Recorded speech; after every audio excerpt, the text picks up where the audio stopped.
necesitamos espacio de ti. Por favor, ya no nos contactes. Ese fue el mensaje. Ni un felices 70, mamá, ni un emoji, nada más. El 12 de marzo a las 8:41 de la noche, el reloj de la estufa me parpadeaba como burlándose. Una vela ya se había hundido en el betún del pastelito de chocolate que me compré sola en la tienda. Para una persona, me dijo la chica de la panadería, sonriendo como si fuera lo más normal del mundo. Todo el día me dije que estaban planeando algo. A Mateo le encantaban las fiestas sorpresa de chiquito. Isabel subía todo a redes. A lo mejor me lo estaban ocultando. No como a las 6 de la tarde me llamó mi amiga Marisa. Ya llegó el gran 7-0, ¿eh? ¿Qué te van a hacer los muchachos esta noche? Me reí para disimular. Ay, ya los conoces. Están ocupadísimos. Seguro llaman más tarde.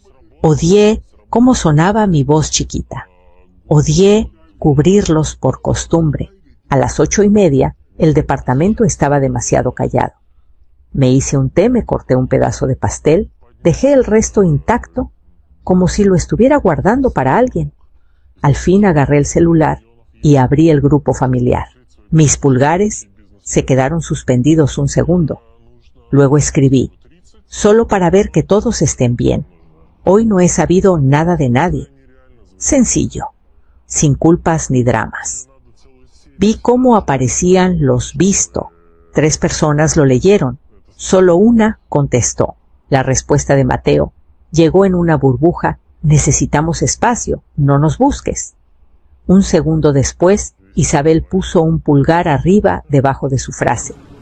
Ese maldito dibujito dolió más que las palabras. Si somos familia. ¿Por qué lo primero que le mandas a tu mamá el día de sus 70 es un límite en vez de un saludo?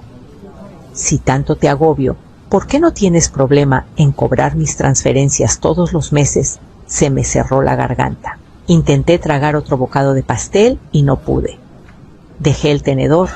Me temblaba la mano. Por un momento quise contestar, ¿qué hice mal? O, ¿hablas en serio? Hasta escribí Mateo y lo borré. Me quedé mirando la pantalla hasta que me ardieron los ojos. No respondí. Mejor tomé una captura. Luego otra con fecha y hora. Abrí mi correo, adjunté las imágenes y me las mandé con el asunto confianza. Mensajes de Mateo. Vieja no quiere decir confundida. Vieja quiere decir que he vivido lo suficiente para saber que después voy a necesitar pruebas cuando empiecen a usar otra vez la palabra familia como argumento.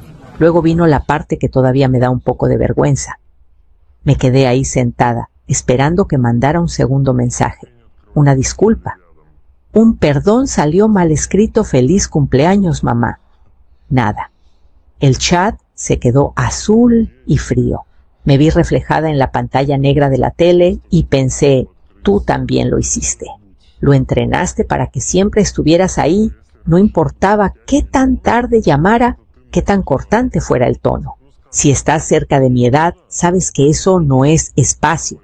Eso es un desalojo silencioso. Soplé la vela que se había hundido en el betún, metí el resto del pastel al refri y me fui a la cama con el celular en la mesita, ya sabiendo que mañana empezaría a contar más que solo las velas que había apagado. A la mañana siguiente, abrí un cuaderno barato de espiral y empecé a contar. De esos que venden en oferta, en septiembre por 20 pesos con rayitas azules flojas. Me hice café, me senté en la mesa de la cocina y saqué los estados de cuenta viejos del cajón donde guardaba las cosas de Roberto. Marzo 2019, primera página. Ahí estaba transferencia a Mateo, emergencia del carro, 100,000 pesos. Lo anoté. El mes siguiente, saldo colegiatura particular, 50,000 pesos. También lo escribí. Y el grande mayo de 2021, transferencia, enganche de casa, 2 millones de pesos.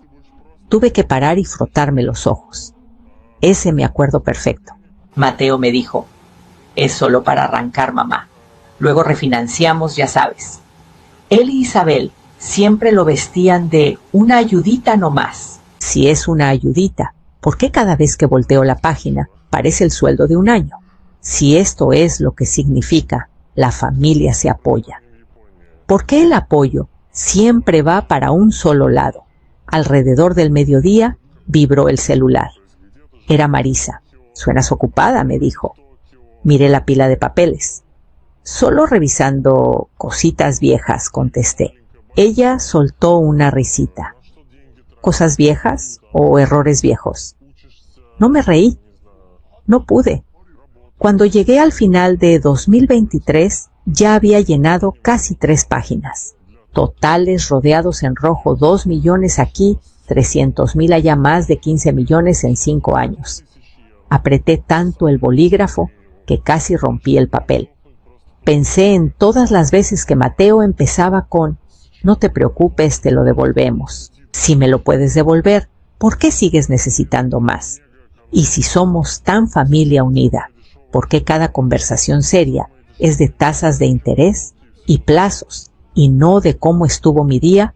Lo peor no fue el dinero, fue darme cuenta de cuántas veces ignoré la corazonada. Como Isabel me decía «Clara» delante de sus amigas en vez de «mamá». La vez que se les olvidó recogerme en la terminal y me quedé sentada en una banca de metal casi 1 hora mientras terminaban su brunch con los suegros. Me dije que estaban ocupados. Me dije que no armara escándalo para no perder fines de semana con los nietos. Mirando esos círculos rojos en mi cuaderno, sentí que me ardían las mejillas y estaba sola en mi propia cocina. Cerré el último estado de cuenta y me quedé viendo el total. Qué chistoso cómo un número puede pesar más que cualquier maleta. Una vez que lo vi escrito con tinta, supe que el siguiente paso no era otra transferencia, era descubrir quién era yo para ellos cuando el dinero dejara de fluir. Lo primero que hice ese lunes no fue mandarle mensaje a mi hijo. Llamé al banco.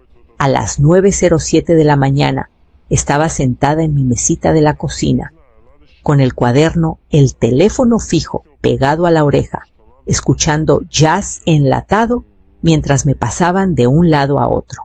Cuando por fin contestó una mujer y dijo «Banco Nacional, habla Carla, ¿en qué le puedo servir?», casi cuelgo, pero carraspeé y dije «Quiero revisar las órdenes permanentes de mi cuenta a la de mi hijo y saber cómo pausarlas». Ella las sacó en su pantalla.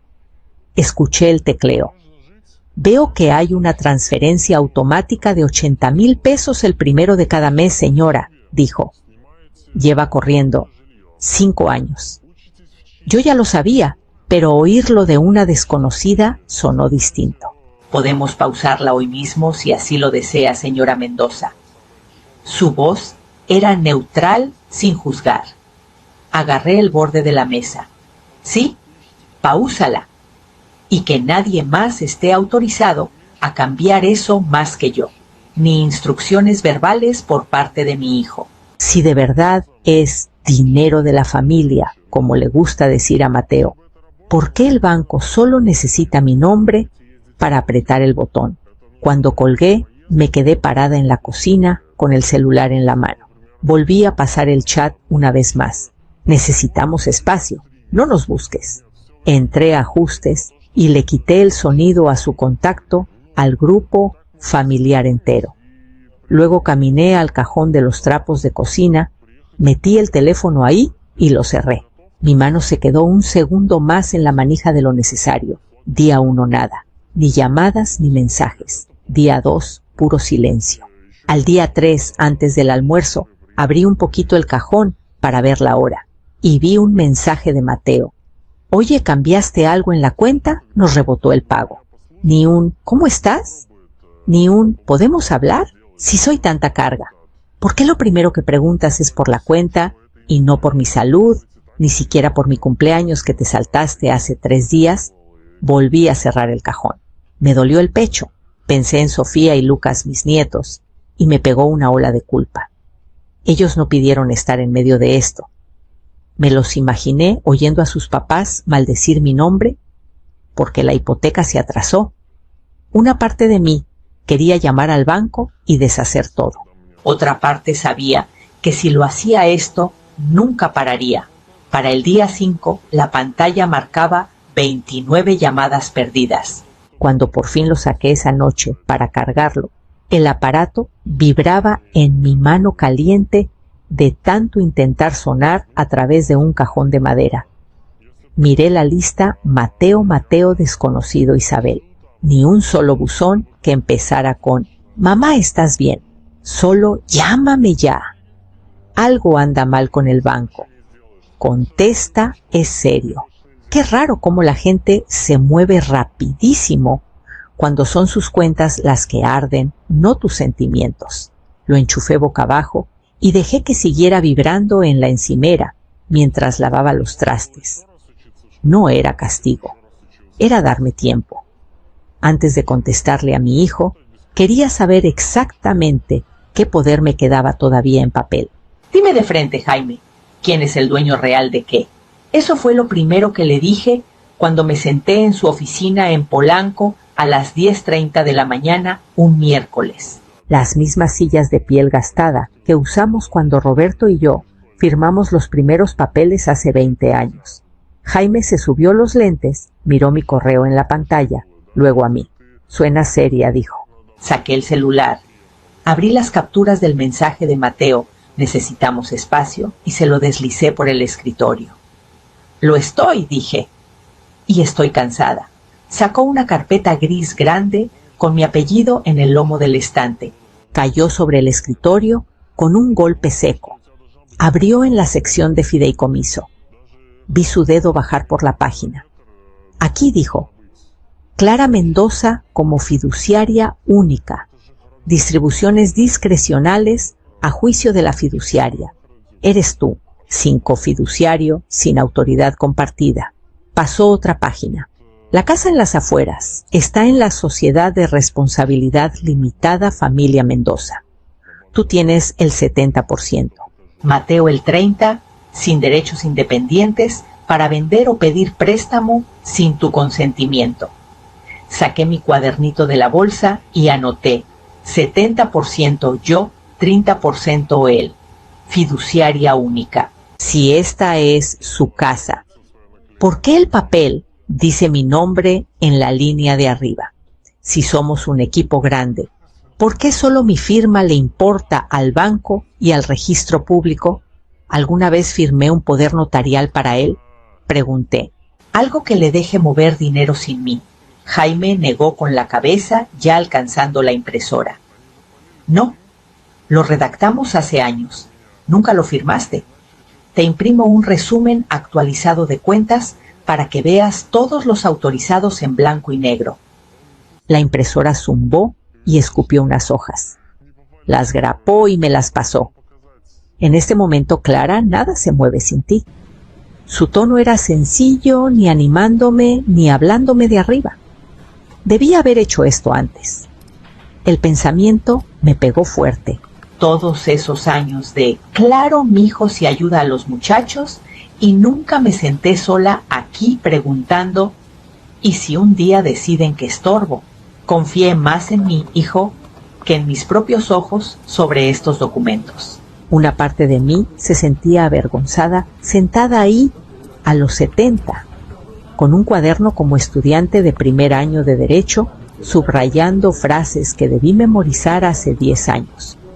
Jaime esperó un momento. ¿Quieres cambiar algo hoy?, preguntó. Miré la pila de papeles entre nosotros. Por ahora, dije, solo quiero asegurarme de que Mateo entienda qué dice esto de verdad. Habla como si fuera nuestro dinero todo el tiempo.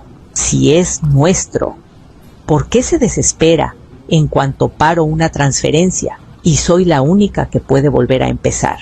Jaime soltó una risa corta y cansada. Las familias, murmuró.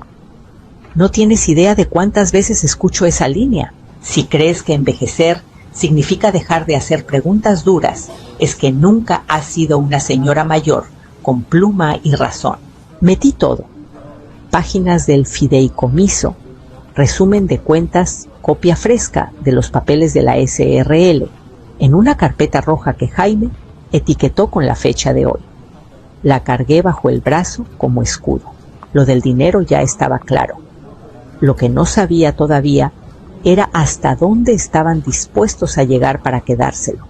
Clara, ¿por qué anda diciendo Isabel por todos lados que estás perdiendo la cabeza? Marisa me lo soltó a media ensalada César, como si preguntara por el clima. Estábamos en ese cafecito de siempre, en la Condesa, el de la mesa coja, junto a la ventana. Era viernes, poco después de la 1. Yo había ido esperando hablar de cualquier cosa menos de mi familia. Dejé el tenedor. ¿A qué te refieres?, pregunté. Mi voz salió más apretada de lo que quería. Marisa pinchó un crutón, bajó la voz. En el bridge del martes estaba en la mesa de al lado. Les contaba a las señoras que has estado inestable desde que se fue Roberto, impulsiva con el dinero, que el pobre Mateo tal vez tenga que intervenir para protegerte de ti misma. Hizo comillas con los dedos en intervenir. Sentí que me ardía la cara. Inestable. Proteger. Seguían cobrando mis transferencias y contándole a la gente que yo necesitaba supervisión. ¿Les dijiste algo?, pregunté. Marisa negó. No quise armar escándalo en el club, pero pensé que debías saberlo. No estoy loca, ¿verdad? Empujé mi vaso de té helado. Si soy tan peligro para mi propio dinero, ¿por qué les parecía bien que les girara 80,000 cada 1 de mes? Si esto es por proteger a mamá, ¿por qué la plática empieza con qué santo es mi hijo y no con qué quiero yo? Pagué la cuenta. Abracé a Marisa muy rápido y me fui a casa con un nudo en el estómago. En el departamento fui directo al fregadero, abrí la llave para enjuagar una taza y me quedé ahí parada, trapo en mano, agua corriendo. Siempre temí que se avergonzaran de mí la viuda vieja que repite las historias. No imaginé que armarían un caso en mi contra. Una parte de mí sabía que les había dado material los cheques gordos justo después de que se fue Roberto, en lo que necesiten no más pidan, sin pestañear. Quería ser la mamá generosa, no la mujer que describen como un problema a manejar. Me sequé las manos, agarré el teléfono y llamé a Jaime. ¿Mateo te ha preguntado alguna vez sobre mi estado mental?, dije. Competencia, algo así. Hubo una pausa, justo lo suficiente. Me llamó la semana pasada, admitió Jaime. Dijo que había notado decisiones raras. Preguntó hipotéticamente cómo se inicia una evaluación de capacidad o una tutela. Le dije que estás perfectamente capaz y que sonaba innecesario. Me senté en la mesa de la cocina antes de que las rodillas decidieran por mí. Si tu familia se preocupa más por si estás competente que por el hecho de que se olvidaron de tu cumpleaños y te dijeron que no los contactaras, tal vez el problema real no es tu cabeza, es tu firma. Casi llamo a Mateo, en ese momento casi le mandé un mensaje largo, exigiendo saber cómo se atrevía a hablar de mí así. En vez de eso, abrí el calendario y volteé a la semana siguiente. Si querían cuestionar mi mente perfecto, yo la pondría por escrito antes que ellos. «Deletrea mundo al revés», me dijo la doctora. Estaba sentada en una salita blanca del Hospital Ángeles, un martes a las 2:15 de la tarde, con las manos en el regazo y los pies apenas tocando el piso. «MUNDO al revés, ODNUM», contesté. Tenía la boca seca. Ella sonrió un poquito, anotó algo. «Ahora te voy a dar una lista de palabras. Repítelas después de mí». Me fue guiando por los meses del año figuras en tarjetas problemitas de matemáticas. Se sentía como escuela y juzgado al mismo tiempo. No dejaba de pensar. Crié a un hijo. Enterré a un esposo, pagué hipoteca 30 años. Y aquí estoy, probando que sé qué día es, para que no me quiten mi propio nombre de mis cuentas. La doctora fue amable al menos. «Lo está haciendo muy bien, señora Mendoza», me dijo cuando me trabé en uno de los dibujos. Solo tenemos que completar toda la batería. Asentí y seguí, aunque ya me empezaba a doler la cabeza. Al final cerró la carpeta. Por lo que veo hoy, no hay ningún signo de deterioro cognitivo, dijo. Está usted muy lúcida. Procesa la información rápido para su edad. Solté un suspiro que no sabía que estaba conteniendo. Póngalo por escrito, le pedí. Todo, con palabras grandes. A mi familia parece que le gustan las palabras grandes cuando hablan de mí. De regreso a casa, paré en la sucursal del banco en Polanco. Otro gerente esta vez, un muchacho joven llamado Luis, con corbata azul marino y ojos cansados. ¿En qué le ayudo hoy, señora?, preguntó. Puse mi carpeta roja sobre su escritorio. Quiero ver 5 años de transferencias salientes, dije. Sobre todo las que van a mi hijo y luego salen a otro lado. No le pido que lo arregle, solo que marque lo que se vea raro. Si esto es solo apoyo familiar normal, como dice Mateo, ¿por qué necesita tanto rodeo por cuentas nuevas? Si es tan responsable, ¿por qué actúa como si tuviera que esconder el rastro? Luis cliqueó en su pantalla, imprimió una pila de hojas, tomó un marcador amarillo y rayó varias líneas. Estas llaman la atención, dijo. El dinero va de usted a él, luego a una cuenta secundaria, y sale otra vez en menos de 24 horas. Puede no ser nada, pero es un patrón. Se encogió de hombros. Guárdelas en orden. Me gustó como lo dijo. Sencillo, sin sermón. En casa extendí todo sobre la mesa del comedor, el resumen del neuropsicólogo que me mandaron por correo, los estados de cuenta con rayas amarillas, los papeles del fideicomiso y la SRL de Jaime. Encontré el sobre ignífugo que compré hace años para los pasaportes y nunca usé bien, y metí todo ahí, lo más viejo abajo, lo nuevo arriba. Mis manos iban más lentas que antes, pero mi cabeza se sentía más clara que en meses. También hubo un pinchazo de vergüenza. Odié haber dejado que llegara tan lejos sin revisar nada. Tuve tanto miedo de mover el barco que casi me dejan tirada al agua. Si nunca has estado en una clínica contestando qué año es para que tu propio hijo no pueda decir que estás loca, ojalá nunca te toque. Es humillante, sí, pero mejor eso que despertarte un día y ver que tu nombre ya no está en ningún documento que importe. Una vez que tuve los papeles en un solo lugar, la pregunta no era qué hacer después, era cuándo y dónde ponerlos sobre la mesa delante de mi hijo. Llamé a Mateo y le dije 10 palabras. Vamos a cenar. Solo familia. Los extraño. Era jueves por la mañana. A las 9:30, el café todavía a medias. En la mesa, la carpeta roja, con todos mis papeles justo al lado. Contestó al segundo tono, la voz ya tensa. «Mamá, ¿todo bien?», preguntó. Qué chistoso cómo solo preguntan eso cuando temen lo que puedes hacer. Solo quiero verlos a todos, dije. Sin dramas. Solo cena. Hubo una pausa, luego un alivio apresurado. Claro que sí. Podemos el domingo. Ven a la casa como a las 5. A Isabel le va a encantar. 5 minutos después, llegó un mensaje de ella. Esta vez lo haremos bien. ¿Te mereces una cena familiar de verdad? Si de verdad se trata de espacio, ¿por qué una invitación borra semanas de no nos contactes si soy tan difícil de manejar? ¿Por qué de repente está libre el domingo a las 5, justo cuando la hipoteca anda atrasada? Llegué temprano a su casa en las afueras, a las 4:40, el mismo SUV gris que les ayudé a arrendar hace 3 años, seguía en la entrada. Entré con una botella de vino bajo un brazo y la carpeta roja bajo el otro, metida en una bolsa de tela sencilla. Isabel me recibió en la puerta, todas sonrisas. «Mamá, qué bien te ves», dijo besando el aire junto a mi mejilla. Sofía y Lucas bajaron corriendo las escaleras. «Abuela», Sofía me abrazó por la cintura. Esa parte todavía me llega al alma. Los niños no tienen la culpa de nada de esto. En la cocina Isabel andaba ajetreada con un asado y 3 guarniciones. Quería que se sintiera especial, dijo.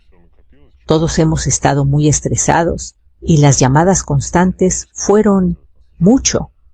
Para todos. Lo dijo casual delante de Sofía, como si yo los hubiera estado acosando día y noche. Removí la salsa para tener algo que hacer con las manos. Si eran tan constantes, ¿por qué mi último mensaje fue el día de mi cumpleaños? Pregunté bajito. Se encogió de hombros, ocupada con el horno. Ya sabes a qué me refiero, dijo. No pensé, creo que no lo sabes. Hubo un segundo en que casi me disculpo. Casi digo, perdón si fui demasiado, solo para mantener la paz por los niños. Esa es la parte que todavía me enoja conmigo misma. Aun con una carpeta llena de pruebas en la bolsa, una parte de mí seguía dispuesta a tragarme el orgullo para no arriesgar fines de semana con Sofía y Lucas. Años de ser la mamá fácil no se borran solo porque imprimiste unos estados de cuenta. Mateo entró del asador oliendo a humo y carbón y me dio un abrazo grande. ¿Ves?, dijo fuerte para que todos oyeran. Solo necesitábamos un reinicio. Somos familia. Lo vamos a resolver juntos. Si de verdad lo vamos a resolver juntos, ¿por qué fui la única que tuvo que sentarse en un hospital a probar que sabe deletrear mundo al revés? Y si somos tan familia, ¿por qué el primer mensaje después de mi cumpleaños fue necesitamos espacio en vez de la regamos? Durante la cena la echaron gruesa. Lucas me enseñó su proyecto de ciencias. Isabel no paraba de servirme comida en el plato, llamándome mamá, como si fuera lo más natural. Mateo me rellenaba la copa y preguntaba por mi club de lectura, por mis citas con el doctor, asintiendo serio, como si no hubiera intentado averiguar cómo declararme incapaz.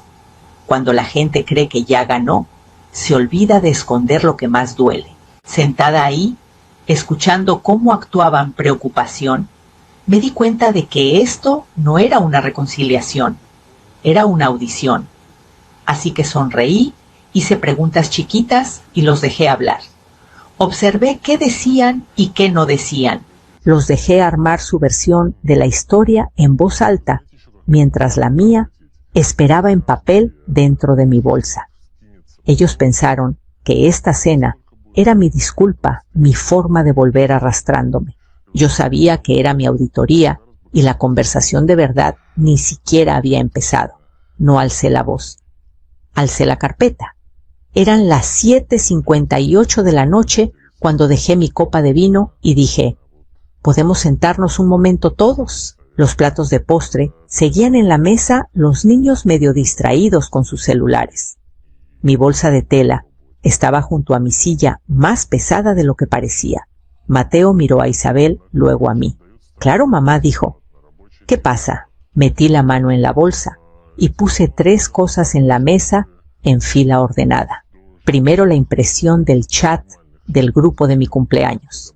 Segundo, la carta del neuropsicólogo con membrete del hospital. Tercero, los documentos del fideicomiso y la SRL que Jaime me copió. Toqué la primera hoja. Empecemos por aquí, dije. Me dijeron que necesitaban espacio, que ya no los contactara.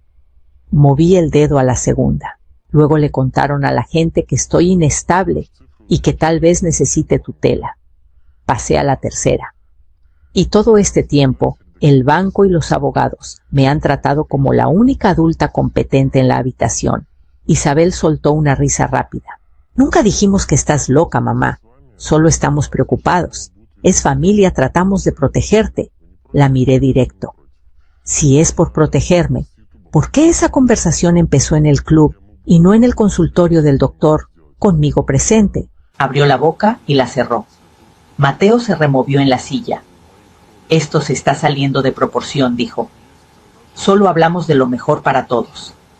Tomé la carta del doctor y se la deslicé. Según esto, dije, no hay deterioro cognitivo. No soy perfecta, pero sé qué año es quien soy y qué he firmado. Entonces, si soy tan incapaz, ¿por qué todavía necesitan mi firma para mantener esta casa? Mateo leyó 2 veces la línea de sin evidencia de demencia. Se le pusieron rojas las orejas. Luego abrí las páginas del fideicomiso. Jaime me lo explicó, dije manteniendo la voz pareja.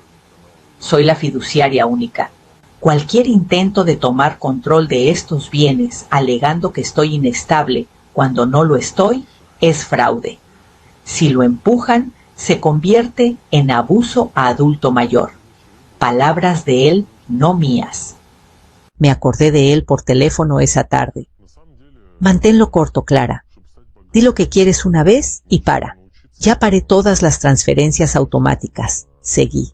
El banco tiene instrucciones por escrito. No hay acceso para ustedes, no hay cambio sin mí. Y si alguien llama diciendo que no entiendo lo que hago, llaman primero a Jaime. A Isabel se le fue el color de la cara. No puedes cortarnos así nomás, susurró. Somos tu familia. Si somos familia, dije, ¿por qué tu primer mensaje después de mi cumpleaños fue por un pago rebotado y no por mi corazón? La habitación se quedó quietísima. Esto es lo que sigue, agregué. Tienen 60 días para desalojar cualquier propiedad a mi nombre. No habrá más ayuda con hipoteca, ni colegiaturas, ni tarjetas a mi nombre. Y los 70 millones de pesos que iban a heredar se están reasignando. Todavía no decido a dónde, pero no será a gente que arma casos legales a mis espaldas. Sofía me miró con ojos grandes. Lucas se quedó viendo su plato. Por un momento la culpa me dio un puñetazo en el pecho. Odié que mis decisiones los lastimaran. Odié haber dejado que llegara a esto comprando paz en vez de exigir respeto cuando eran más chicos. Parte de este desmadre era mío. Lo sabía. Si esperas una frase ingeniosa, no la hubo. Solo recogí los papeles de vuelta a la carpeta y me paré. Eso es todo lo que tengo, dije. Ahora ya saben dónde estoy parada. Se veían como si les hubieran quitado el piso. Esa noche se fueron blancos como papel. Yo me fui con mi carpeta bajo el brazo y una pregunta fea nueva en la cabeza: ¿cómo se vería la vida cuando el dinero de verdad se acabara para ellos? El letrero de "se vende" apareció más rápido de lo que esperaba. 2 semanas después de esa cena, pasé por su calle un martes a las 3 de la tarde solo para ver si seguían ahí.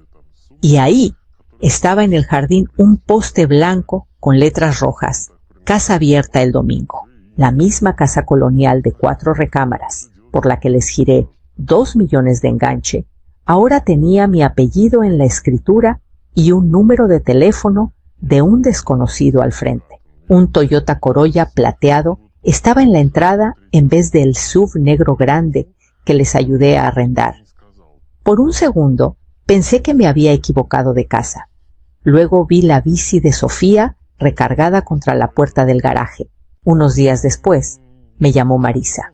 Vi el anuncio de tu hijo en internet, dijo. El precio está bien ambicioso. Intentó sonar ligera. No le seguí la corriente. Sin que yo pague la mitad de la hipoteca ambicioso, es poco, contesté. Su pago mensual andaba en unos 110,000 pesos. Con el sueldo de Mateo y sin mi ayuda, era una broma. Habían estado viviendo al menos 30% por encima de lo que podían pagar, y ese 30% llevaba mi nombre. Si esta era de verdad nuestra casa, ¿por qué solo yo tenía que sangrar por ella? Si somos una familia tan unida, ¿por qué todo se desmorona en cuanto uno dice no? Las noticias llegaban por terceros. Alguien en la iglesia comentó que vio a Isabel detrás del mostrador de una boutique en el centro comercial. Se veía cansada, dijo la señora. Pero bueno, todos hacemos lo que hay que hacer.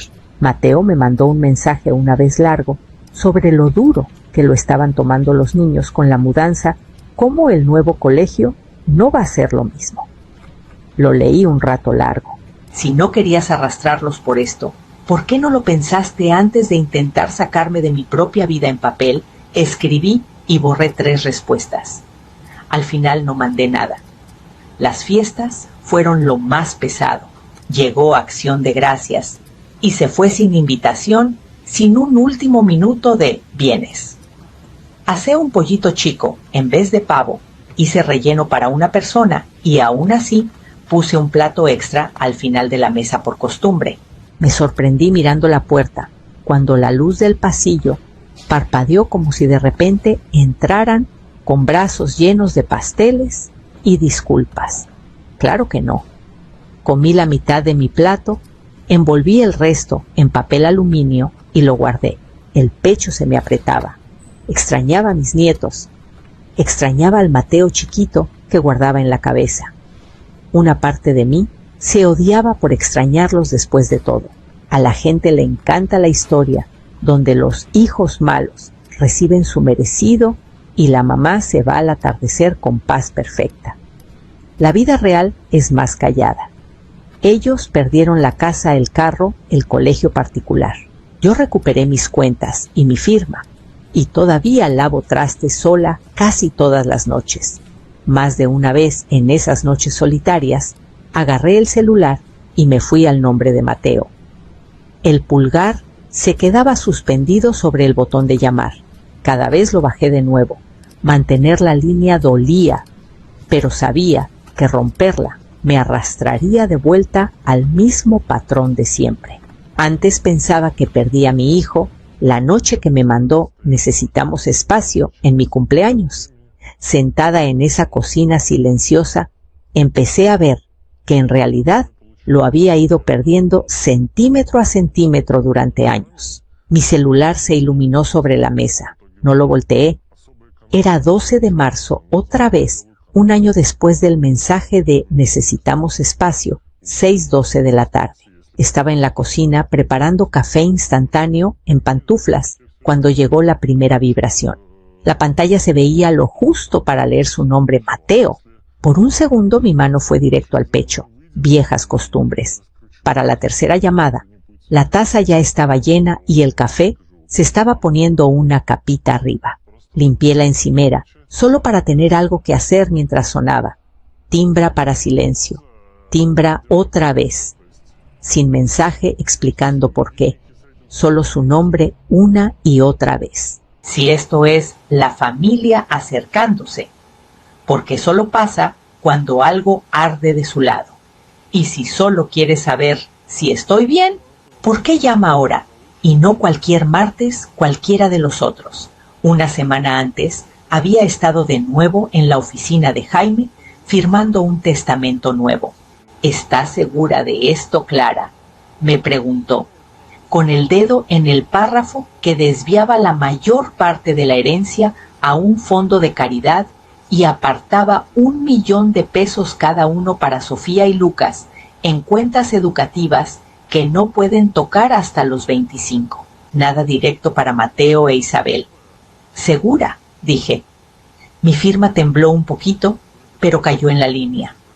Al salir me sentí firme y enferma al mismo tiempo. Firme porque ya estaba hecho. Enferma porque sabía que mis nietos tal vez nunca sabrían que los había pensado así. De vuelta en mi departamento, guardo esos documentos en una funda de plástico transparente en el cajón de arriba del escritorio, junto al grapador, y un librito de estampillas a medio usar, sin drama, solo orden.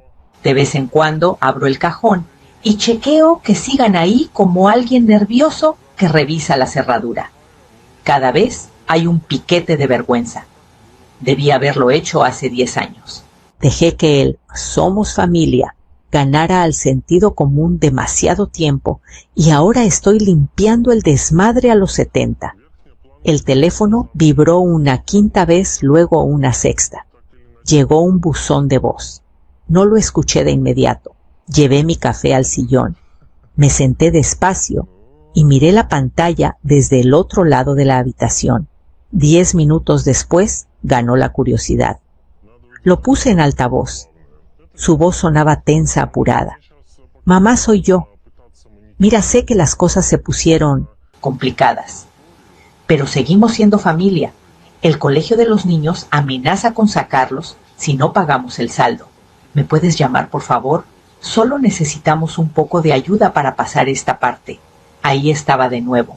Seguimos siendo familia, seguido de una cuenta. Si seguimos siendo familia, ¿Por qué la frase siguiente va directo a la colegiatura? Si esto es por arreglarnos, ¿por qué no pide vernos para un café primero? Sin números de por medio. No voy a mentir. Mi primer impulso fue agarrar la bolsa y la chequera. Luego me vinieron a la mente la salita del hospital donde deletreé mundo al revés, el marcador amarillo del gerente del banco, los círculos rojos en mi cuaderno y ese letrero de se vende.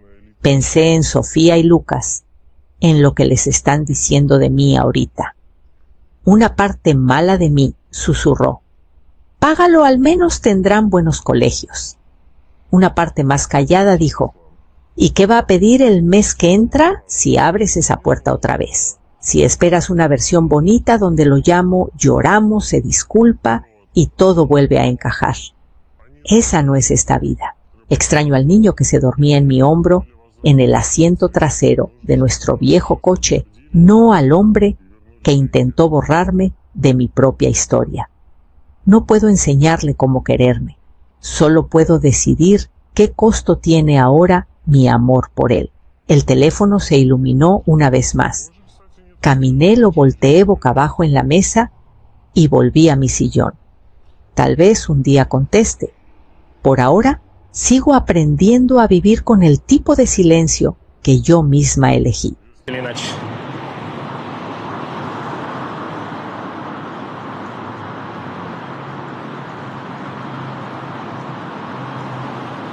С Диманом, да, мы вместе учились. Ну, не в одном классе, но в одной параллели.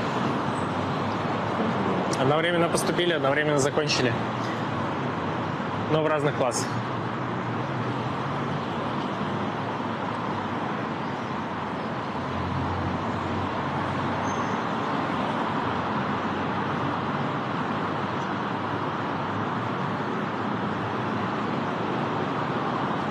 Да, ребят, да.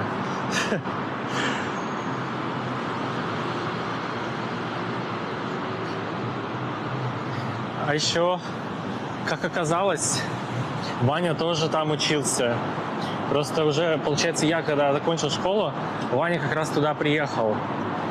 То есть я закончил в 24-м, а он приехал в 24-м. И мы так пересекались, что пару раз просто где-то... А я что-то, короче, когда Ваню увидел, я думал, блин, знакомый человек какой-то. Где-то я его видел. А где видел, не знаю. И мне тогда начали говорить, типа, вот в ТикТоке он там снимает. По-любому в ТикТоке видел. Я такой, ну, наверное, да. И я так и подумал, что в ТикТоке видел. А оказывается, когда он мне сказал, что мы в одной школе учились, я такой, блин, точняк, я же тебя в школе видал. У нас, короче, были какие-то моменты пересечения еще до того, как оба стримить начали.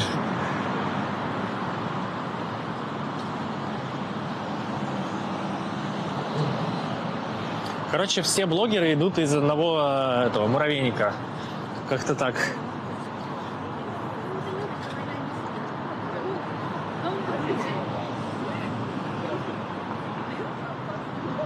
Там еще, на самом деле, много блогеров вышло из нашей школы. Не буду упоминать лишний раз. Упомянул просто тех, кого знаю. А так еще со многими ребятами, ну, мы пересекались, лично знакомы.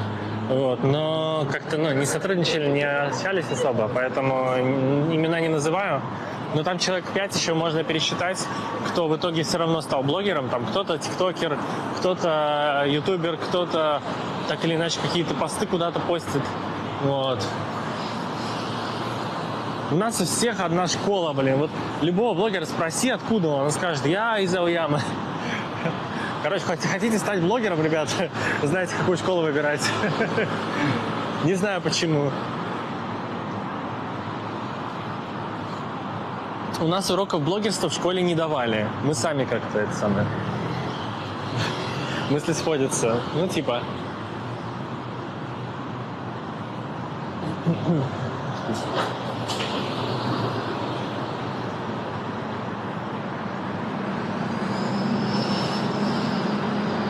Как получилось, что самый бездарь пока самый популярный стример? Я понял твой намек. Но я скажу так. Я имен называть не буду, но есть человек, который стримит 4 года, да? Как бы, 4 года это не маленький срок. А есть люди, которые стримят 2 месяца. Это маленький срок. как бы, ну, понятное дело, что у человека, который стримит 4 года, немножко потенциал вырастет побольше, правильно? Чем у человека, который стримит 2 месяца. Вот. Я могу намекнуть на то, что если все будет нормально с визой, то через 4 года у нас тоже все будет отлично, гайс.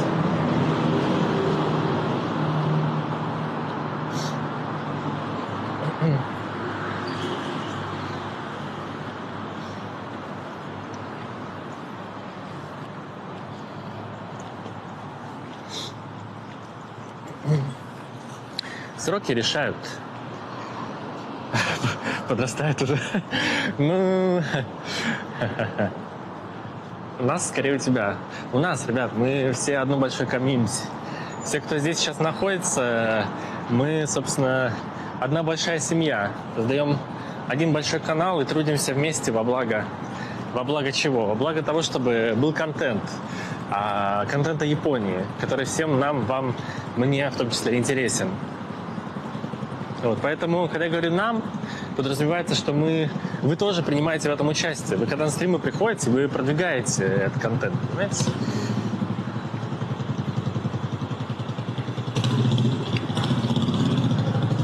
Через монобок в школу устроился? Да.